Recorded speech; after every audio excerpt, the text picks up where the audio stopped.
I look at a team like Utah, which right now is the number 1 overall seed in the NBA Western Conference. They have fans present, a decent number of fans present. This year in the NBA, I know there's some optimism, and I would like to think that a lot of fans are going to be able to come back. And maybe in basketball it's going to happen still indoors. Seems like baseball is going to be likely to have a lot of fans sooner rather than later. But I think we could end up with a situation where, for instance, the Lakers are going on the road against the Jazz, and there are 8,000 or 10,000 fans wildly loud cheering for Utah in a 7-game series, and then the Staples Center is basically completely quiet. And the Lakers are the underdog, so they would have to go on the road and win.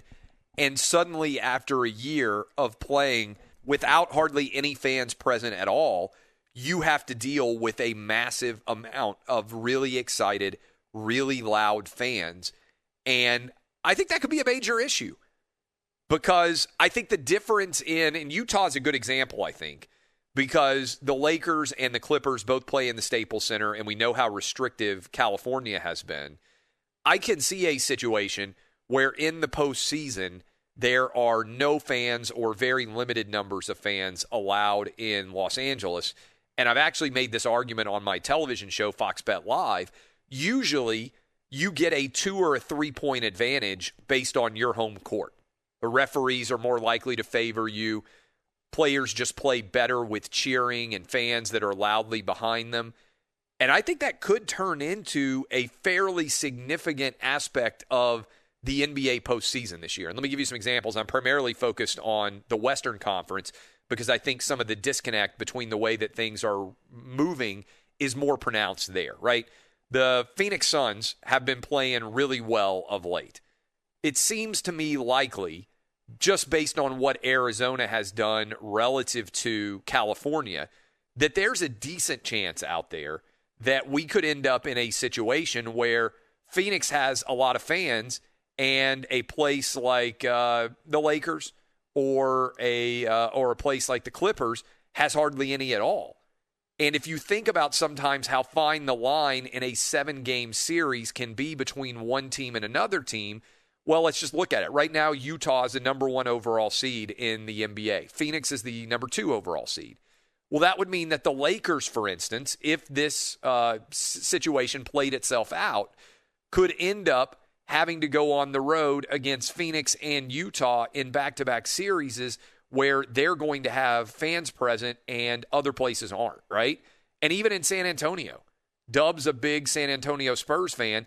I can see San Antonio and Dallas both having fans because Texas is going to open up sooner rather than later. And right now, by the way, San Antonio and Dallas are the 7 and your 8 seeds. Obviously, this can move around a lot depending on week to week. There's not a lot of distinguishing between San Antonio, Dallas, and Golden State, for instance.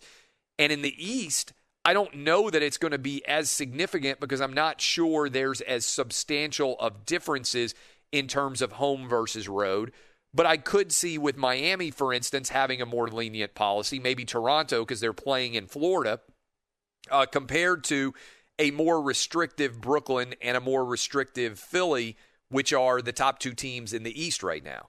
Basically, I think this could turn into a pretty substantial story going forward. And from a gambling perspective, I think you could maybe argue that there's good value on the Utah Jazz, who you can get at 8-1 to win a championship, based on the fact that they may have a legitimate home court advantage in the postseason this year, while many of their opponents will not. And obviously we still have a lot of the season to play, but you always try to look for those subtle advantages or those storylines that may favor your particular wager. I think that's worth kind of filing away in the back of your mind and thinking, wait a minute, could this turn into an advantage if I lock in value on them right now? And by the way, you can go get your bets in, futures, odds, everything else at FanDuel.com/Clay. That's FanDuel.com/Clay, up to $1,000 free wager for new users. All you have to do to sign up, 10 different states, FanDuel.com/Clay. Maybe you agree with me, and there's value to be had there based on the fan angle that isn't being priced in right now, FanDuel.com/Clay.